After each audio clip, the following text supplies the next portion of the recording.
Hi there, I'm Crispus Kimaru, an addictions counselor, recovering alcoholic.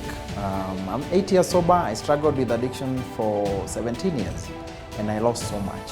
So on this channel, we want to talk about addictions. What do you know about addictions? What do you know about substance addictions, behavior addictions? What have you had? Maybe you are affected by such addictions, or maybe someone in your life is affected by such addictions. This channel is about raising awareness. It's about helping us demystify addictions, because in our society, there are so many myths and misconceptions about addictions. So on this channel, we'll be featuring experts, we'll be featuring people in recovery, people in addiction. We want to understand what goes on. What is it that what is it that happens in the brain of this person in addiction? And with that, welcome to Chris Kim Wellness. Thank you. Welcome back to Chris Kim Wellness. I'm Chris Kimaru, or Chris Kim Recovery, an addictions counselor and recovering alcoholic. 8 years sober. 8 years? Yeah, 8 years sober. That's after a 17-year struggle with alcohol addiction and sex addiction. It was a traumatic journey, and that's why I keep talking about recovery, addiction, and that there's hope. It's my belief that we all do recover, and that's why we keep raising awareness. We keep talking about these because there are individuals out there still struggling with addictions. There are families out there still struggling with addictions. There are employers who have employees struggling. There's so much pain and hurt caused by addiction, and that's why we keep talking about it. One of the main questions that I get from people anytime I'm maybe giving a talk, or I'm even having a one-on-one, is, am I addicted? Chris, am I addicted? Do I have a substance use disorder, as you call it? How can I tell that I even have a problem? I don't think I have a problem. Most people will always say, Chris, I don't think mine is an addiction. You can't call it an addiction. And that's because the perception of addiction we have is of that guy somewhere in Nyeri who was falling down and getting into the muddy water, pools of water, and trying to get up and falling. And we always have that image. Anytime we talk about addiction, even on TV, there's always that image. And so many people still believe they are not in addiction. They don't have a substance use disorder. Yet, according to recent studies by NACADA, I think 42% of alcohol users, for instance, are addicted, or they have a substance use disorder or alcohol use disorder, and they don't know. So, how can you tell, or how can a counselor help you tell that maybe you have a problem? There's a criteria we use given by the American Psychological Association, APA. It's called DSM-5 of substance use disorder assessment, DSM-5. And there are 11 items in these criteria, and I would like to go through them one by one. And as you listen, ask yourself, how many apply to me as a substance user? How many apply to me as an alcohol user, as a mogoka user, as a weed user? How many apply to me? Okay, and we want you to question when you're querying this, question yourself. Look at the 12 months or 1 year past. See whether these apply to you. These have applied to you over the last 12 months. Okay, so number one, the substance, or whether it's alcohol, weed, the substance is often taken in larger amounts or over a longer period that was intended. So you are taking this substance, or you have been taking alcohol or weed or chavis in larger amounts or over a longer period than was intended. So you have gone to the bar, you have said you just want one drink, you want one cup, you want a quarter, but you end up taking so much that tomorrow you don't even remember. Okay? Basically we are saying you don't have control. And then the amount or the period, you have said you just want 1 hour, an hour, and then you go home. You have even called your spouse. I remember when I was drinking, ningepigia wife hata nikiwa hapo kwa supa, nimwambie hata naingia tu hapa, hata nakunywa hapa karibu na supa, so that nikikunywa just 30 minutes nakunywa tu cup mbili nikuje. And then that would be at 5 p.m. nikitoka kazi when I was a teacher. But I would be calling her later at midnight, telling her hata sina pesa, hata nilipie boda nikuje home. That's because I have taken more time and larger amount of keg or the alcohol than I had intended. Okay, so how many of you can say that that has not applied to you if you are an alcohol user, for instance? Number 2, you have always had the persistent desire to cut down or to control the use of the substance. The substance here can be alcohol, weed, or any other mogoka, all these psychoactive substances. There is a persistent desire. So how many times have you said, sitawahi kunywa, sitawahi vuta hii bangi tena? Actually, for people who have serious alcohol use disorder, every morning or every Monday morning, it's always sitawahi kunywa, aki Mungu, mimi unajua sitawahi kunywa. And then on Friday evening ulikuwa umeambia your spouse, mi hata hii weekend sikunywi. On Monday morning you are saying sitawahi kunywa, but you know by Wednesday evening you'll be drinking again. Okay, by Monday next week it will be the same thing again. So if you have had these unsuccessful efforts to quit or to control, there is a problem. Number 3, criteria number 3, you spend a deal of time in activities necessary to obtain the substance, use the substance, or recover from its effects. So you're always thinking about where can I get money. I remember when I was teaching, hata kama na mark hizo compositions in high school, nilikuwa nafikiria ni wapi naweza pata pesa. Sasa hizi niko na malok, I really want to get something. And that's how I ended up even borrowing money from students. Naenda nasimamisha student, kwanza nampata na makosa. Kuja hapa, come here. You know I can take you to the principal. Lakini uko na pocket money, umeweka pesa kwa dom. Teacher, I have 1,000. Kwanza nikisikia 1,000. Go get it. But the dom is closed. Let's go with you. I'll tell the dom captain to open. And then I would get the money, the 1,000. So it was in my mind, for most people with a serious alcohol use problem or many other drugs, they are always thinking of where can I get money? Where can I get the substance? And then the next morning they are recovering. You see, in Kenya, kwanza hii Nairobi, most of the people who use alcohol, I think they work only for 3 hours. Because in the morning, from 8 to around 11, you are recovering. After you are not working, umekaa tu kwa laptop, you don't even do anything. You are smelling alcohol, you are reeking of alcohol, so you don't want even your boss to see you, so you're pretending you're working. And then from 11 to maybe 1, that's when, maybe for 2 hours, that's when now umeanza kuchangamka, you start working kidogo. Then from 2 p.m. after lunch, you are anxious about going now home to your base yako ukakunywe. So again, you are using so much time. After going to the bar at 5 p.m., ukiingia pale Kamaki is 5 p.m., unatoka hapo 11 p.m. How many hours are those? 6 hours. So basically, around 18 hours or 17 hours of your time are spent around looking for money for alcohol, using the alcohol, and then maybe recovering from the alcohol or any other substance. For guys who chew mogoka, it's almost like 24 hours. You can start from 10 a.m. to the next morning, 5 a.m. You are even using 26 hours of mogoka, continuous mogoka use.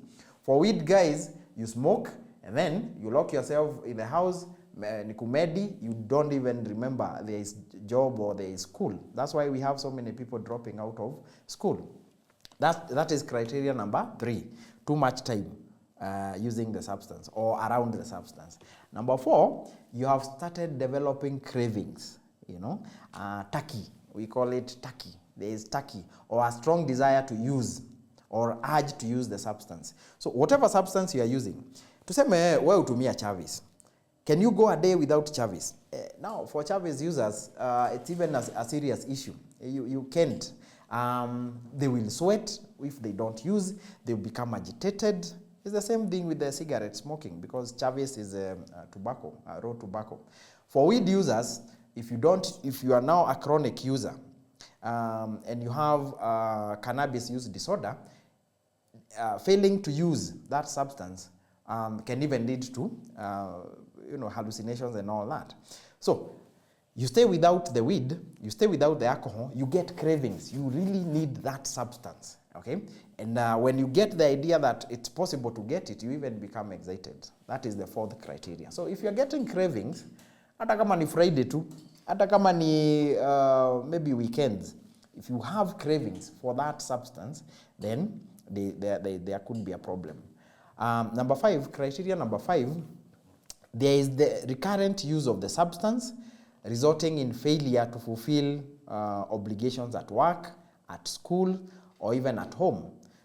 You have continued using the substance even to a point where school fees haulipi, rent inachelewa, and you're earning a lot of money.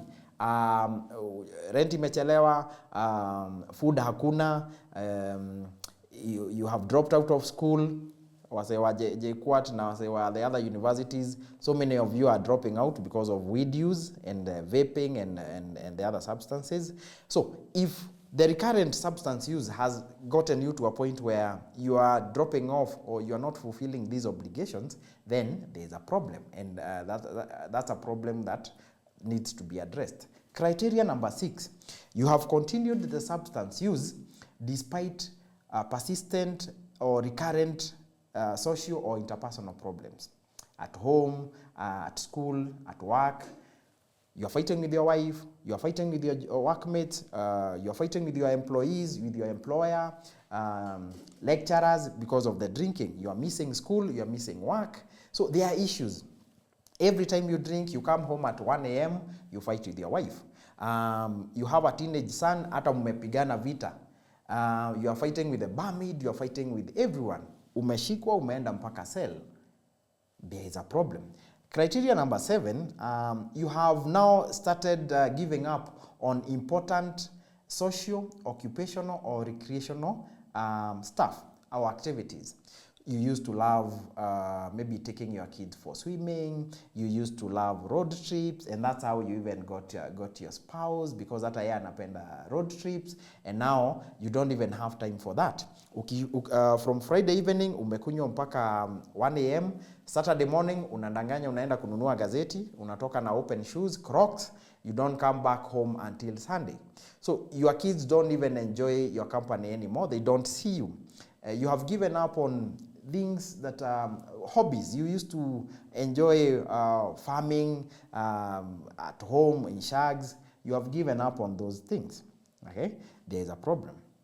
Number 8, there is the recurrent substance use. You have continued using this substance in situations which are physically hazardous. Umekuwa kwa vita kwa bar.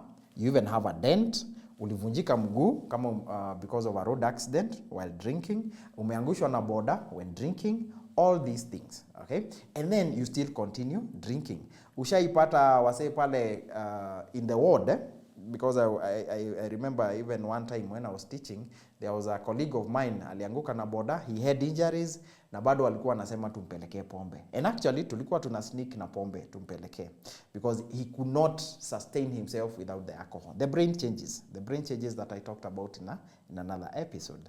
So if you have been in such situations, you have been mugged, you have been umepigwa geta, and you have lost phones, all these things, when drunk or when using the substance, you have been arrested, jailed, and you still continue using. That is criteria number 8. Criteria number 9, you have continued using this substance despite knowledge of physical or psychological problems. You have been told by your doctor that your liver is not okay. You have been told you have an underlying condition like bipolar or depression, but you still continue using this substance, and it's now making your issues worse. The doctor has said you have erectile dysfunction. You cannot raise to the occasion, and this is because of the alcohol. You have been told you have blood sugar or high blood sugar, going to diabetes now, and this is because of the alcohol. Yet, bado una continue kukunywa. Okay, you are still using the substance. Umekuwa na psychosis, umepelekwa Madhari, umepelekwa mental health hospital, umepelekwa rehab because of the psychosis, bado una continue. That is another criteria.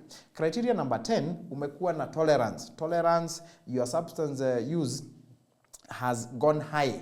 Why? Because with the time, your brain kind of, there is what rebalances. There is what we call homeostasis. So if you are taking 5 cups for you to get high, over time, the dopamine surge will reduce. So you'll have to add the amount of alcohol that you're taking, or the amount of weed, or the amount of mogoka you have to chew for you to get high. Okay? So you need to get to use an increased amount of the substance, or the effect is not as high if you don't use that, if you don't use such high amounts. Now, that is criteria number 10. Criteria number 11, you have withdrawals. Watu wengi tunaelewa withdrawals. In the morning you are agitated. If you are taking alcohol, in the morning you are agitated, you have anxiety, you are walking up and down, especially if you don't have the money. So unafikiria, nitapata wapi pesa? Your wife is telling you, oh, your husband is telling you, achana mimi, you know, kids are telling you, you don't want to, you are shaking, you are sweating. All these are withdrawal effects, or what we call withdrawal syndrome. Different substances, for instance, stimulants, is gonna different withdrawal effects. Depressants like alcohol have different withdrawal effects, and that's why we always say you get an assessment. So those are the 11 criteria that we use for substance use disorder. Nimetumia in general because we have the specific one for alcohol use disorder, for the other substances. But the thing is, kama umesikiza vizuri, if you have these 2 or 3 apply to you, you have a mild substance use disorder. If 4 to 5 symptoms apply to you, then you have a moderate substance use disorder. You need to talk to a professional. If you have more than 6 or more of these apply to you, then you have severe substance use disorder, and this is a clinical issue that it needs to be addressed as fast as possible. Okay, so next time you ask or you want to know, am I addicted? Do I have an alcohol use disorder? Do I have a marijuana use disorder? Do I have a mogoka use disorder? Look at these, the 11. But remember, it's always good to talk to a professional, talk to an addictions specialist, talk to a psychologist, talk to a psychiatrist. These are all professionals who deal with, who can help you do an assessment for you to really know whether you have a substance use disorder. The earlier you get treatment, the better.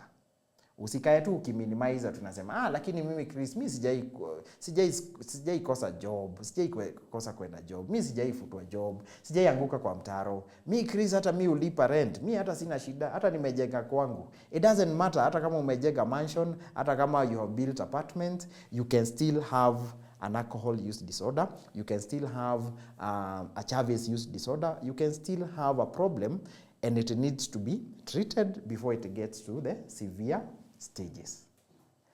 Thank you for watching. Remember to subscribe, like, share, comment, ask questions, because there are so many people I know who have questions, who maybe would live and like to contact us, ask questions. Make sure you share this content so that we can reach out to many, many more people. As usual, I'm Chris Kim, Recovery, and it's always a pleasure having you watching. Thank you. Peace.